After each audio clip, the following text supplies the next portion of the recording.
The family wanted about 1,000. They made tickets available for about 1,000 members of the public. They really wanted just ordinary Arizonians to be part of this service. And we are watching John McCain's children also get out of the cars here. His 7 children are here, their spouses as well. You see Sidney McCain, that will probably be coming into the view of the camera momentarily. Bridget and also Meghan McCain. Bridget is doing a reading today along with another one of John McCain's adopted children, Andrew, which I think is really noteworthy.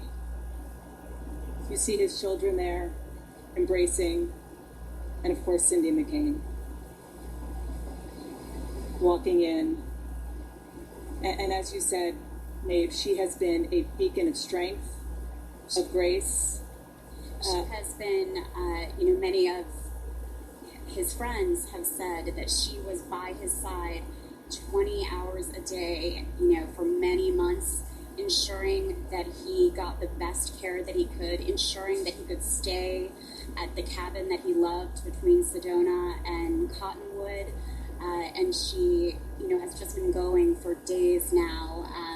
And it was so interesting because, at the very end, friends said that John and Cindy McCain had so much fun together. They spent all this time together watching movies, laughing, telling stories, and just really had a great final year together. Yeah, I mean, the irony of the bond that they got. And I just wanted to mention, as I toss it back to Wolf, I started to say that 2 of his 3 adopted children are going to give readings today, Bridget and Andrew. Andrew and Doug, he adopted when he married his first wife. They were her children, and they were always his children.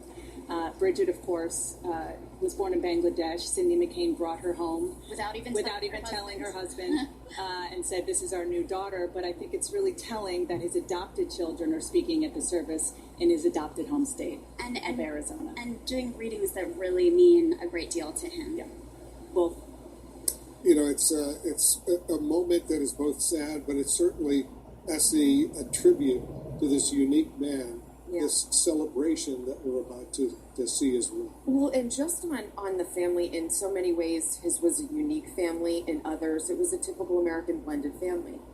And so you have these, these family elements blending together to create this really incredible, strong family unit with such a rich background and diverse interests and ideas. And it was really cool, frankly, to get to see that in person.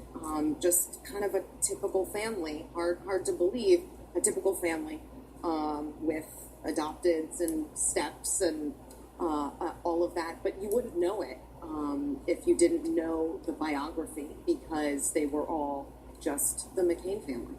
And his son actually served, Charlie Dent, in the U.S. military, but specifically ships with their own party, and but there's a lot more love than anger with both of them. But it just reminds me so much of that experience in October of 2012, just before the re-election of Barack Obama.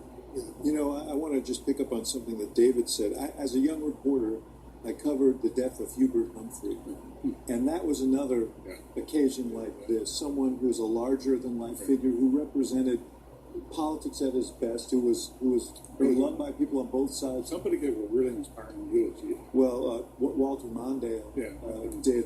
But I remember Richard Nixon returned to Washington for the first time since he left office to be at that ceremony, and Republicans and Democrats stood together under the Capitol dome, arms locked, singing "America the Beautiful." Again, something I think that the Humphrey family had planned, and for maybe just the same reason, to try and remind us that we have more that binds us together as Americans than our tribal differences as parties. And that's one thing, David, that's going to be so special over today, tomorrow, Saturday, and Sunday.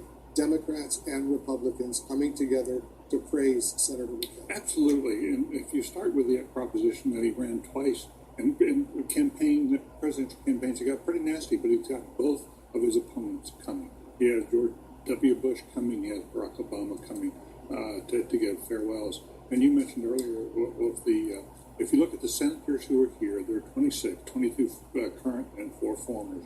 I counted up. There are 13 Democrats and 13 Republicans, dead even. When you include Joe Biden, it's 14. It's more than Democrats. There are more Democratic senators here than Republicans. The family is now coming out. They're going to be waiting for the casket to be taken from the hearse into the North Phoenix Baptist Church for this ceremony. You see all the military color guards. They have gathered as well. We will watch all of this unfold. Jamie Gangel, this is a somber moment, but it's a great tribute, as I like to say, to a great man. It is, and just also to go back to something David Gergen said, there is a nostalgia in all this for another time. I covered the Senate when Ted Kennedy and John McCain were both there. They were friends. They respected each other.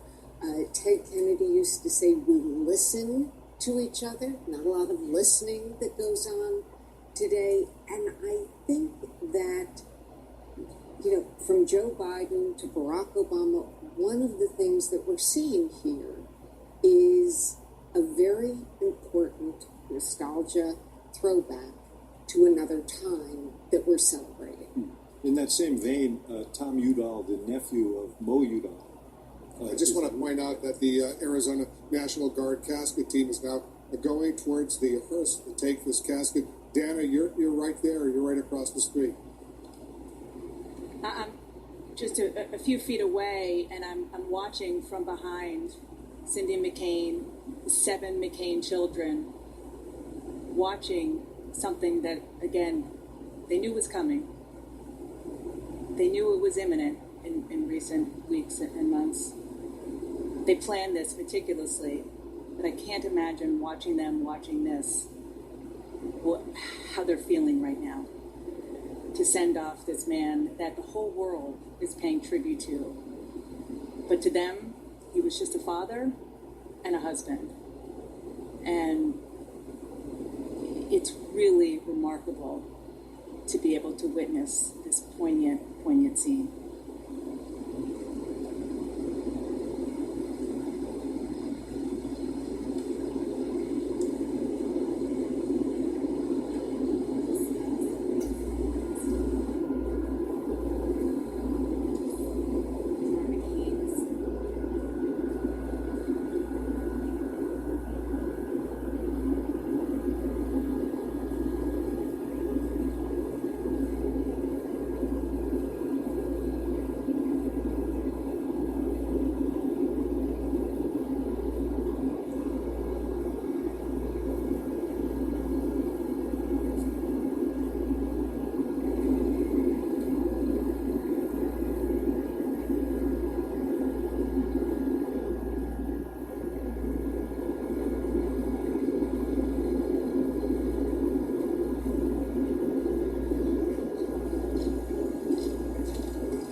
Casket has now gone into the North Phoenix Baptist Church, where the ceremony will begin shortly. And again, as this was happening, we saw the scene of Meghan McCain, his daughter, so emotional yesterday, well, understandably so today, and she's clinging to one of her younger brothers, Jimmy, who, of course, I'm sure is as emotional, but ever stoic, in uniform, along with another one of her brothers, Jack, walking in. Mae Bresson. We also saw there many of the honorary pallbearers that John McCain wanted to accompany his body into the church. Some of his fellow POWs, his close friends, some of his longtime donors and friends and campaign strategists, each of them taking a part in all of these services that will unfold over 3 days. And again, it is very noteworthy that he wanted this kind of send-off here in his home state, adopted home state of Arizona. Starting to hear the music begin inside, but first yesterday, with the remarkable scene at the Capitol, people waiting in the 100-plus degree Arizona August heat to go pay their respects. And then, of course, this ceremony, which I should say, not only had they invited his friends and family, but they left about 1,000 seats that were open to the public, to his constituents, who were able to get tickets online, and we'll be sitting there and we'll be able to see this beautiful ceremony that the senator and his family planned. Wolf? Dana, there will be tributes that we will see and hear during the course of this ceremony, including from the former Vice President Joe Biden. There will be a prelude, a processional hymn, Amazing Grace, and then they will read from Ecclesiastes, and other hymns will be shown will be played for those who have gathered. More than 1,000 people, including regular folks in Arizona, have gathered. Essie, this will be emotional and it will be so powerful. Undoubtedly for everyone there. It's impossible to overstate how much this man meant to this state and how much this state meant to this man. And so there will be a lot of emotion, especially on the part of his children. I'm sure you have to remember, John McCain had children over a long time and late into his life. Some of his children have yet to start their own families. And so you can imagine all of the thoughts that they are having right now as they say goodbye to their dad. There's a lot going on emotionally for all of them, I think. And Becky, we see the former vice president is there. We also see Larry Fitzgerald, the great NFL star there. They will be paying their tribute, among others, including family members.